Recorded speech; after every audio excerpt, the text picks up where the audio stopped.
ತೇಜಸ್ವಿ ಸೂರ್ಯ ಅಂತಲಿಂತ. ಸೂರ್ಯ ಅಂದರೆ ಬೆಳಕು ಕೊಡೋರು, ಇವನು ಕತ್ಲೆ ಇರಬೇಕು ಅನ್ನೋ ಕಾಣಿಸ್ತದೆ, ಅದಕ್ಕೆ ಇವನು ಅಮಾವಾಸ್ಯೆ ಅಂತ ಕರಿಬೇಕು, ಇವನಿಗೆ ಸೂರ್ಯ ಅಂತ ಕರಿಬಾರದು ಅಂತಕ್ಕಂಥ ಮಾತನ್ನ ಹೇಳಿದೆ. ಇವತ್ತು ಪ್ರಜಾತಂತ್ರ ಅಪಾಯದಲ್ಲಿದೆ.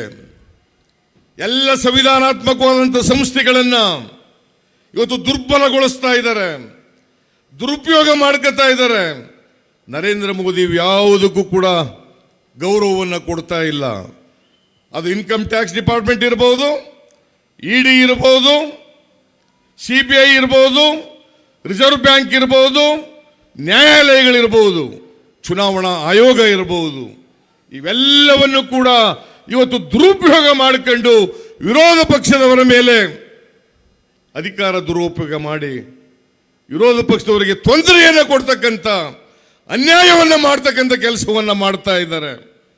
ಇವತ್ತು ಇದು ಪ್ರಜಾತಂತ್ರ ಉಳಿಬೇಕಾದ್ರೆ, ಈ ಸಂವಿಧಾನ ಸಂಸ್ಥೆಗಳು ಉಳಿಬೇಕಾದ್ರೆ ಭಾರತೀಯ ಜನತಾ ಪಕ್ಷವನ್ನ ನಾವು ಸೋಲಿಸಲೇಬೇಕಾಗ್ತದೆ ಅಂತಕ್ಕಂಥ ಮಾತನ್ನ ಹೇಳಲಿಕ್ಕೆ ಬಯಸ್ತಾ ಇದ್ದೇನೆ. ನರೇಂದ್ರ ಮೋದಿ ಮತ್ತೆ ಪ್ರಧಾನಮಂತ್ರಿ ಆಗಬಾರದು. ಒಂದು ವೇಳೆ ಏನಾರು ಆದರೆ ಸರ್ವಾಧಿಕಾರಿ ಆಗ್ತಾರೆ, ಮತ್ತೆ ಚುನಾವಣೆ ನಡೀತದೋ ಇಲ್ವೋ ಅಂತಕ್ಕಂಥದ್ದು ಅನುಮಾನ ಇದೆ.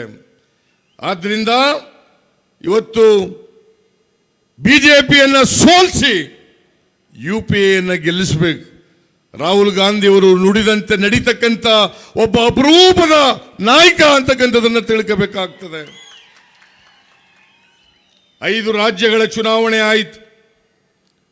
3 ರಾಜ್ಯಗಳಲ್ಲಿ ನಾವು ಗೆದ್ದು, ರಾಜಸ್ಥಾನ್, ಮಧ್ಯಪ್ರದೇಶ್, ಛತ್ತೀಸ್ಗಢ. ಅವತ್ತು ರಾಹುಲ್ ಗಾಂಧಿ ಅವರು ಈ ದೇಶದ ಜನತೆಗೆ ಒಂದು ಮಾತನ್ನು ಹೇಳಿದರು. ಆ ರಾಜ್ಯಗಳಲ್ಲಿ ನಾವು ಅಧಿಕಾರಕ್ಕೆ ಬಂದರೆ ರೈತರ ಸಾಲ ಮನ್ನಾ ಮಾಡ್ತೀವಿ ಅಂತ ಹೇಳಿದ್ರು. ಆ 3 ರಾಜ್ಯಗಳಲ್ಲಿ ಅಧಿಕಾರಕ್ಕೆ ಬಂದ 10 ದಿನಗಳಲ್ಲಿ ಸಾಲ ಮನ್ನಾ ಮಾಡಿದ್ರು. ನರೇಂದ್ರ ಮೋದಿಜಿಯವರೇ, 5 ವರ್ಷ ಆಯ್ತು, ನೀವು 1 ರೂಪಾಯಿ ಸಾಲ ಮನ್ನಾ ಮಾಡಲಿಲ್ಲ.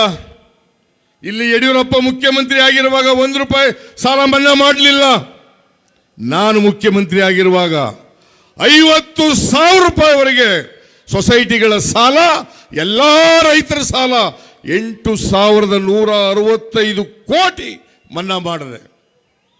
ಯಡಿಯೂರಪ್ಪ ಸಾಲ ಮನ್ನಾ ಮಾಡುವಂತಂದ್ರೆ ಅಪ್ಪರ್ ಹೌಸ್ನಲ್ಲಿ ಉತ್ತರ ಕೊಡ್ತಾರೆ, ನೋಟ್ ಪ್ರಿಂಟ್ ಮಾಡೋ ಮಿಷಿನ್ ಇಲ್ಲ, ಅದರಿಂದ ಸಾಲ ಮನ್ನಾ ಮಾಡೋಕ್ಕಾಗಲ್ಲ. ಯಾರು ಹೇಳಿದ್ದು? ಮಿಸ್ಟರ್ ಯಡಿಯೂರಪ್ಪ. ಹಸಿರು ಶಾಲ ಹಾಕೊಂಡು ರೈತ ಹೋರಾಟಗಾರ. ನಾಚಿಕೆ ಆಗಲ್ಲ ಮಿಸ್ಟರ್ ಯಡಿಯೂರಪ್ಪ, ನಾಚಿಕೆ ಆಗಲ್ಲ ಮಿಸ್ಟರ್ ನರೇಂದ್ರ ಮೋದಿ. ರೈತರ ಸಾಲ ಮನ್ನಾ ಮಾಡೋಕ್ಕಾಗದಿದ ಮೇಲೆ ನೀವು ಅಧಿಕಾರದಲ್ಲಿ 1 ನಿಮಿಷ ಉಳಿಲಿಕ್ಕೆ ನಿಮಗೆ ಯೋಗ್ಯತೆ ಇಲ್ಲ, ಹೋಗಿ ಅಂತಕ್ಕಂಥ ಮಾತನ್ನು ನಿಮಗೆ ತಿಳಿಸ್ಲಿಕ್ಕೆ ಬಯಸ್ತಾ ಇದ್ದೇನೆ. ಅದರಿಂದ ಈಗ ಸಮ್ಮಿಶ್ರ ಸರ್ಕಾರದಲ್ಲಿ ಕುಮಾರಸ್ವಾಮಿ ರಾಷ್ಟ್ರೀಯ ಬ್ಯಾಂಕ್ಗಳ ಸಾಲ ಮನ್ನಾ ಮಾಡ್ತಾ ಇದ್ದಾರೆ. ಹಿಂದೆ ಮನಮೋಹನ್ ಸಿಂಗ್ ರವರು 72,000 ಕೋಟಿ ರೈತರ ಸಾಲ ಮನ್ನಾ ಮಾಡಿದ್ರು. ನೀವು 1 ರೂಪಾಯಿ ಮನ್ನಾ ಮಾಡೋಕ್ಕಾಯ್ತೇನ್ರಿ? ಬಡವರಿಗೆ ಮಾತೆತ್ತಿದ್ರೆ ಮನ್ ಕಿ ಬಾತ್. ನಾನು ಹೇಳಿದೆ ಮನ್ ಕಿ ಬಾತು ಬಡವರು ಹೊಟ್ಟೆ ತುಂಬಲ್ಲ. ನರೇಂದ್ರ ಮೋದಿಯವರೇ, ನಾನು ಕರ್ನಾಟಕದ 4 ಕೋಟಿ ಜನರಿಗೆ ಪ್ರತಿಯೊಬ್ಬರಿಗೆ ತಿಂಗಳಿಗೆ 7 kg ಅಕ್ಕಿ ಫ್ರೀಯಾಗಿ ಕೊಟ್ಟೆ. ನೀವೆಲ್ಲಾದರೂ ಒಂದೇ 1 kg ಅಕ್ಕಿ ಕೊಟ್ಟಿದ್ದೀರಾ?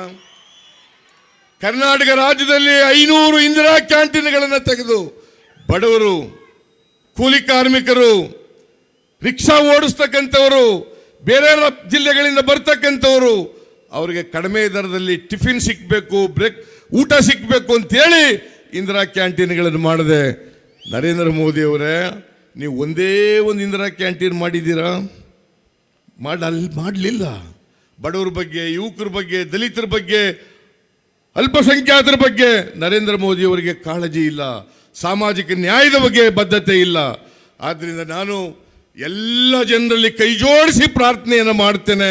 ಇವತ್ತು ದೇಶ ಉಳಿಸ್ಲಿಕ್ಕೋಸ್ಕರ, ಸಂವಿಧಾನ ಉಳಿಸ್ಲಿಕ್ಕೋಸ್ಕರ, ಪ್ರಜಾತಂತ್ರ ಉಳಿಸ್ಲಿಕ್ಕೋಸ್ಕರ ಬಿಜೆಪಿಯನ್ನು ಸೋಲಿಸಿ UPAಯನ್ನು ಗೆಲ್ಲಿಸಬೇಕು.